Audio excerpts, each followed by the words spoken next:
The purpose of this presentation tonight is based upon a statute that the Illinois legislature passed that went into effect on January 1st of 2022. And what that statute allowed the public to do, homeowners, homeowners associations, condo associations, what it allowed them to do is it gave them a process to remove a restrictive covenant that's otherwise unenforceable, but still is on their records. And maybe that is very distasteful to some. So it gave a process to do that. It was done pursuant to the Illinois Human Rights Act, so that came into play. And there were restrictive covenants that were typically based upon race, national origin, religion. This statute sought to be able to remove those sort of things. I'm going to come up later, I'm going to tell you the process that the state's attorney's office is going to use. You're going to hear from Doreen Pollock, who is the chair of the real estate section of the McHenry County Bar Association. And Joe Theriault is going to come up and tell you the process that the recorder's office, and Joe Theriault is your McHenry County recorder, that office is going to use before it comes to the state's attorney's office, and then we send it back to Joe. So hopefully at the end of tonight, you'll have a really good idea what the process is going to be to remove these restrictive covenants if a homeowner or a homeowners association, condo association wants to do that. So without further ado, Doreen, come on up. As Norm identified, my name is Doreen Pollock. I'm an attorney here in McHenry County, and today actually marks the anniversary of the 30th day, or the 30th year, since I began practicing law in McHenry County. So it's 30 years, Norm, that we've known each other. But I'm not here to talk about that. What I am here to talk about are restrictive covenants, and specifically unlawful restrictive covenants. As we saw in our video, and as I believe to be very true, home ownership is a significant aspect of the American dream. It's a symbol of success and achievement. But what happens to that dream when someone tells you that the home that you bought, the community in which you live, people that look like you were once not welcome? What does that do to your dream? We cannot erase history, but what we can do is we can try to prevent future wrongs. So seeking modification of unlawful restrictive covenants is one way to address this issue. And that's in essence the statute that Norm referred to earlier. That's what that allows a process to do. So let's start at the beginning. What is a restrictive covenant? The Black's Law Dictionary, surprisingly, has a very short definition of it. It's a provision in a deed limiting the use of property and prohibiting certain uses. So that begs the question, where do you find restrictive covenants? Typically speaking, you're going to find restrictive covenants in one of three places. They're either going to appear on the face of a deed, which is the document that conveys ownership of property from one person to the next. They may appear on a plat of subdivision. In other words, when they mapped out, these are the lots and this is where your home is located, within that document itself, which is recorded in part of the official record, there may be certain restrictions included there. Or you may find them in a declaration of covenants, conditions, and restrictions of record, such as governing documents for homeowners associations. So when you purchase your property, you know you're part of an association, you know that there are certain rules and regulations to abide by. Those documents that set forth those rules are where you may find those restrictive covenants. So that then leads to the question, are all restrictive covenants unlawful? And the answer unequivocally is no. In fact, most restrictive covenants that you and I are going to see in today's world are not going to be unlawful. They're going to be things, for example, that limit the use of the property to residential use only. They may place limitations on architectural design. They may limit your ability to construct a fence or have a dog run. They may prohibit you from parking a boat or a trailer in your driveway, or there may be other similar restrictions that are imposed upon your land, your property on which your home is located. Those are not unlawful restrictive covenants. Those are perfectly allowed and, in fact, will continue to be allowed. So if you're here to get rid of those covenants so you can park your boat in their driveway, this is not the place for you to be. So what then is an unlawful restrictive covenant? The act referred to earlier by Norm, or statute, is Public Act 102-0110, and that's the subject of our presentation. It defines unlawful restrictive covenants as any recorded covenant or restriction that is void under Section 3-105 of the Illinois Human Rights Act, which purports to forbid or restrict the conveyance, encumbrance, occupancy, or lease thereof on the basis of race, color, religion, or national origin. So that act in and of itself refers to the Illinois Human Rights Act. The Illinois Human Rights Act further defines it as every provision in an oral agreement or written instrument relating to real property which purports to forbid or restrict the conveyance, encumbrance, occupancy, or lease thereof on the basis of race, color, religion, or national origin. Those are considered to be void, as are any conditions, restrictions, prohibitions, which include a right of entry or possible reverter, which directly or indirectly limit the use or occupancy of real property on the basis, again, of race, color, religion, or national origin. So there are unlawful restrictive covenants out there. I want to try to put them in a bit of a historical perspective. I'm not a historian. This is simply my understanding. So fact check yourselves, but based on my research.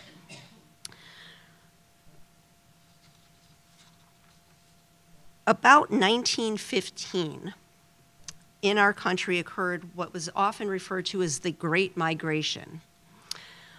This was a time during which black Southerners who were seeking to escape Jim Crow laws moved to the Northeast, the Midwest, and the West Coast from their southern states. Basically, they were seeking to avoid the restrictions that were being placed upon them by virtue of those Jim Crow laws, and were seeking a better life, or the American dream. In response to this influx of black Americans,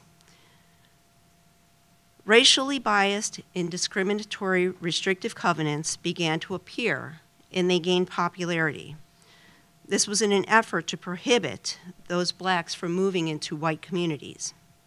What was their motivation? Your guess is as good as mine.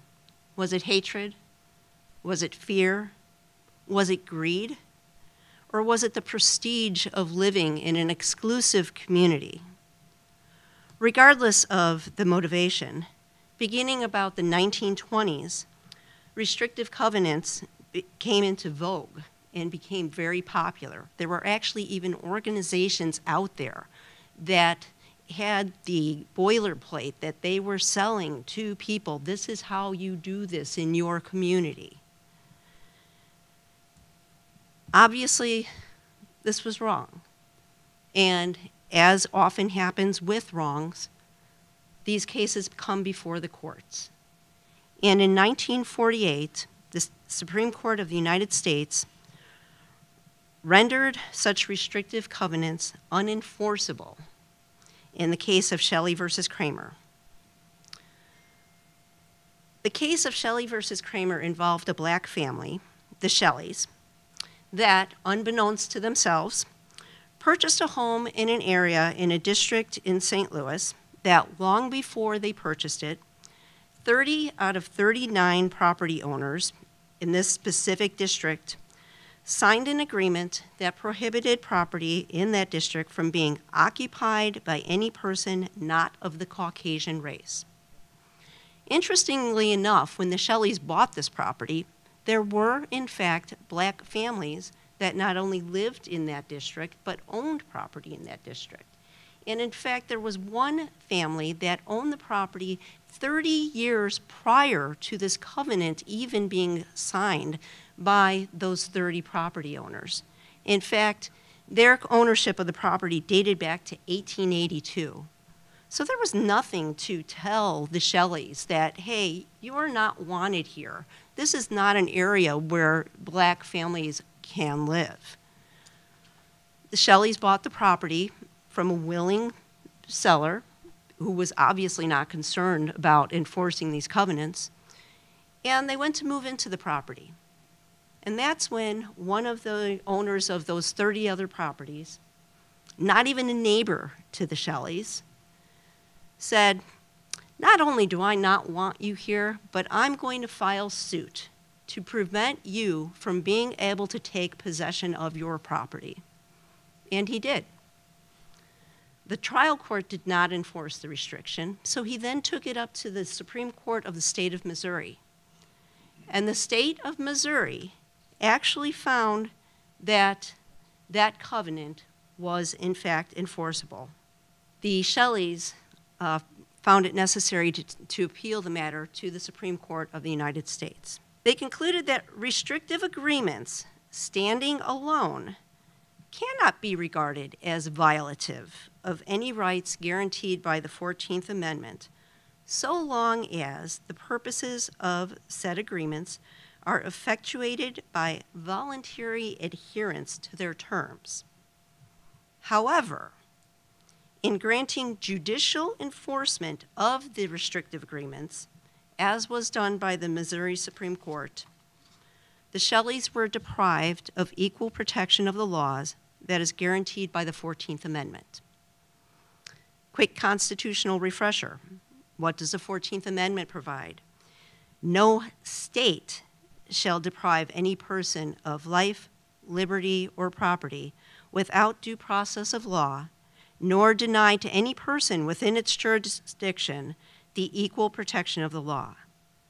So basically, what Shelley versus Kramer, or with Shelley versus Kramer, the U.S. Supreme Court found that although racial restrictive covenants were not void per se, a court cannot enforce them because doing so would constitute state action and would therefore be violative of the 14th Amendment, thus rendering them unenforceable. So in essence, what that court case meant was that individuals were still free to draft restrictive covenants, to place restrictive covenants of record as it pertains to their property, but if somebody wanted to actually enforce that covenant, they couldn't bring it to the court to try to enforce it. Because of this, even after the Shelley versus Kramer case in 1948, you still saw restrictive covenants that did become of record during that time period. And that continued up until 1968, when the Fair Housing Act outlawed restrictive covenants by prohibiting discrimination based on race, color, religion, sex, or national origin. And, as I mentioned earlier, the Illinois Human Rights Act also renders such covenants void. Which then leads to the question, if these unlawful restrictive covenants are unenforceable, and if they are void by the Fair Housing Act and by the Illinois Human Rights Act, why are we here? The answer, although they are unenforceable and void, they remain on the books and by their own terms run with the land, meaning when you buy the property subject to those restrictive covenants, they're still on your title per se. Case in point, I'm going to apologize in advance to anyone that I may offend, but I'm going to read to you from a deed. It's originally dated June 22nd, 1941. And this is a deed that is for the Deep Springs Woods subdivision, which is located here in McHenry County. And this deed, from which I'm about to read, was actually recently discovered by Craig Crandall, who many of you know is also an attorney here in McHenry County. It's very small print, which I blew up, so I'm going to have to take my glasses off and squint. I thought about doing it as a slide, but you would not have been able to read the print, so forgive me for that. But the deed itself conveys the property from one party to another, as is common. I'm not going to mention the names. However, the conveyance of the property is subject to the following restrictions and conditions. Number 1, no dwellings shall be erected on said premises that shall cost less than the amount approved by the Wonder Lake Syndicate or its assigns, such dwelling to be only of the single-family type and must be erected before any other building or tents in place on said lot. I'm skipping some parts. Number 2, that any garage erected on a lakefront lot shown on said plat shall be attached to the dwelling. No outside toilets shall ever be erected on the plats or neighborhood. Number 3, said property shall be used for residential purposes only. Number 4, the grantees shall have the perpetual right to the use of the community parks in said subdivision, subject to the rules and regulations of the grantors. Number 5, the grantees agree to become members of the Lot Owners Association. Number 6, the grantees are given the right to use Wonder Lake for recreation purposes, including hunting and fishing. Number 7, the grantees are to permit no refreshment stands or amusement enterprises on the property unless said lot is designated as business lot herein. Dance halls and the sale of alcoholic beverages are prohibited on these premises. Number 8, no signs are to be erected in or on the above premises. And then I'm going to skip to number 10. Just want to make a quick comment. Every single covenant that I read to you just now, those are lawful. Those are things that are absolutely still to this day within the right for property owners to impose on land, for homeowners associations to impose on their subdivision, for creators of plats of subdivision to impose. This next part is not. The ownership and occupancy of the premises herein described are forever restricted to members of the pure white race, and no Jew, Negro, mulatto, Chinese, Japanese, or person of any race or mixture of race other than a person of the pure white race shall be permitted to acquire title or possession to the premises herein described, or the improvements located thereon, or the right to occupy any part of the premises herein described as owner, tenant, renter, or otherwise, except that the white owner or white tenant may permit his domain servants or servants not of the pure white race to occupy a room or rooms of his said dwelling or garage building during such time only of such domestic service. This is technically still of record.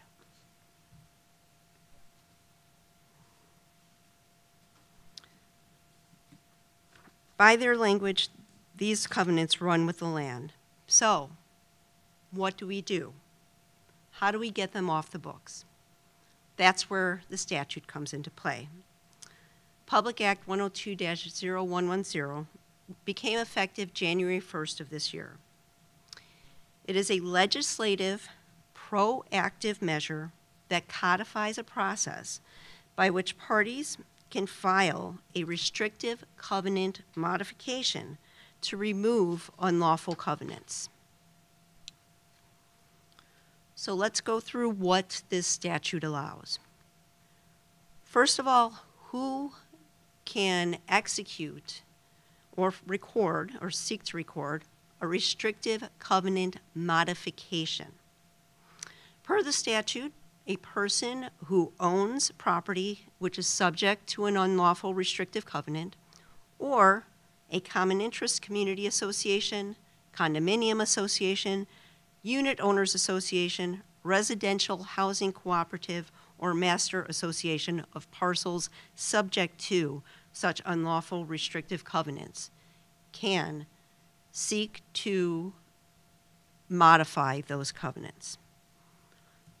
Question number one then becomes, how do you know whether or not property is in fact subject to an unlawful restrictive covenant?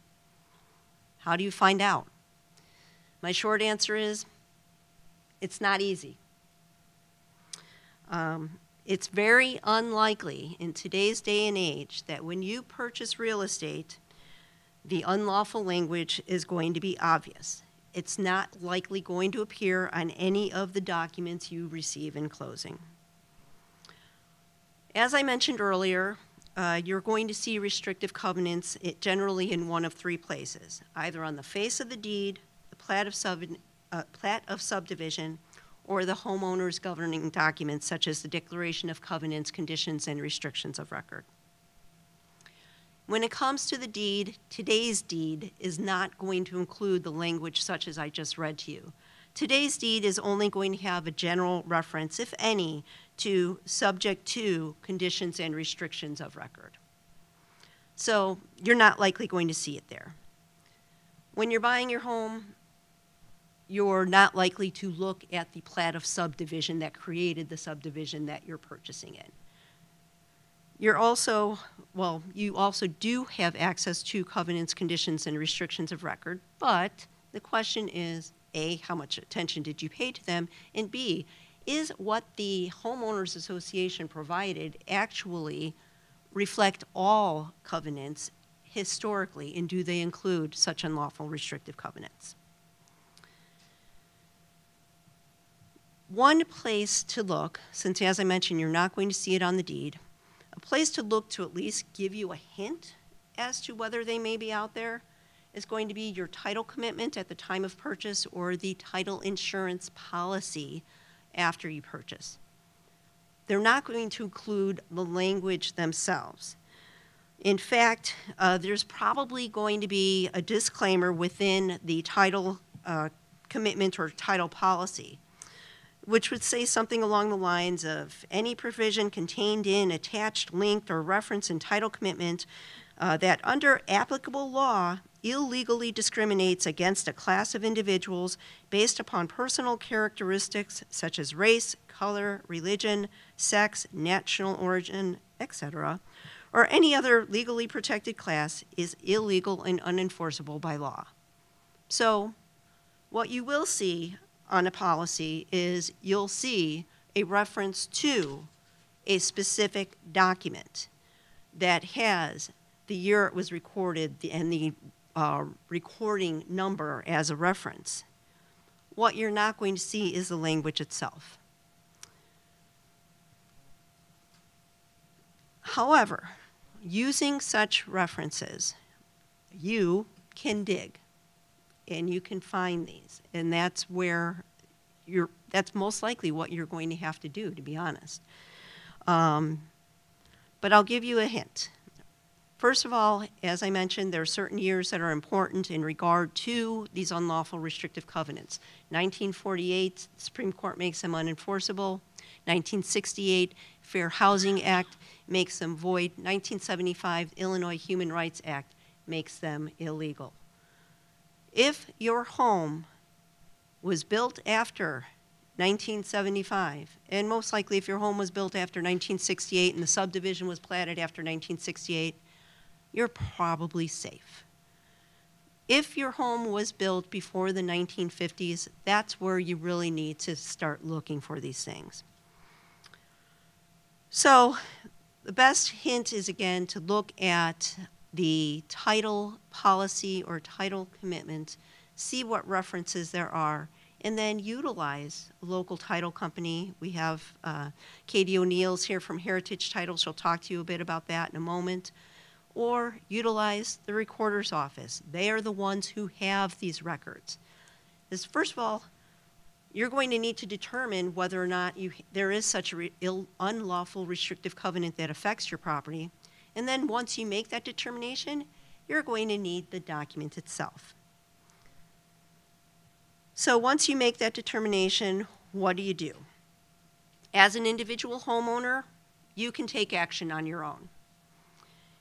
If it is a subdivision as a whole, I strongly encourage you to take action to force your association to take action so that it affects not only your individual property, but the subdivision as a whole.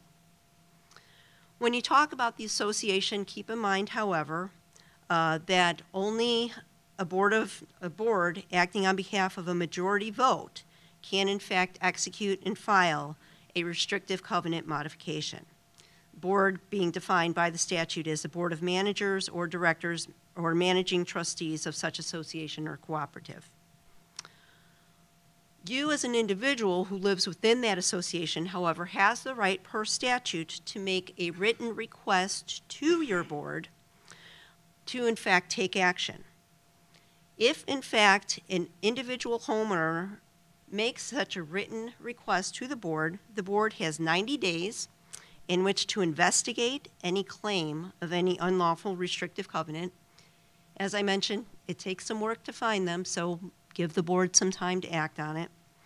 And if in fact they determine that there is an unlawful restrictive covenant, the board, again, acting by vote of the majority, can take action itself to then have that removed.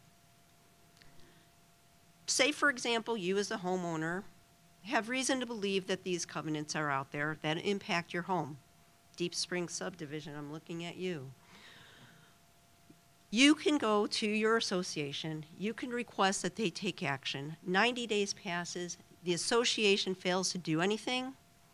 The statute allows you to take action to force the association to do so, and that would be by legal action itself. So there is something in the game for the homeowners association to do so. They can be sued if they fail to do so. When they do, however, assuming that the association takes action, they are required to provide written notice to all owners or members of the association or cooperative of the restrictive covenant modification together with a copy of the restrictive covenant with the modification itself. So let's talk about the modification. What exactly are we talking about? You need a complete copy of the instrument that contains the language with the unlawful restrictive covenant. On that copy, it is up to you as the petitioner to strike out that which you are seeking to remove. So again, this is not your opportunity to say, I want to park my boat in the driveway, I'm just going to cross that part out, or I really want a dance hall here where I can serve alcohol and cross that part out. So you get a copy of the document, you strike the unlawful language, you file that with a certification that includes a specific reference to the parcel identification number or unique parcel identification code. In other words, you have to identify the property that this impacts. And this is the part that I love, any other information that the recorder or state's attorney's office considers necessary. So you as the owner or the association on behalf of the subdivision as a whole gets the document, you strike the language, you file the petition. Next step is it goes to the recorder's office, and Mr. Terrio is here to talk a bit more about that process. Recorder's office then turns it over to the state's attorney's office. Norm will address this in greater detail momentarily. State's attorney's office has 30 days in which to review the document to determine whether in fact the document itself includes unlawful restrictive covenants, and if so, if the modification that you're proposing correctly strikes through only that unlawful language. And if they then determine it to be appropriate, it goes back to the recorder's office where it is then recorded and of record.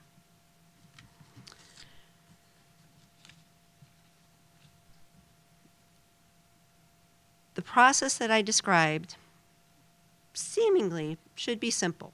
To make it even easier, the statute allows for a limitation on what the recorder's office can charge you to, in fact, file the restrictive covenant modification. $10.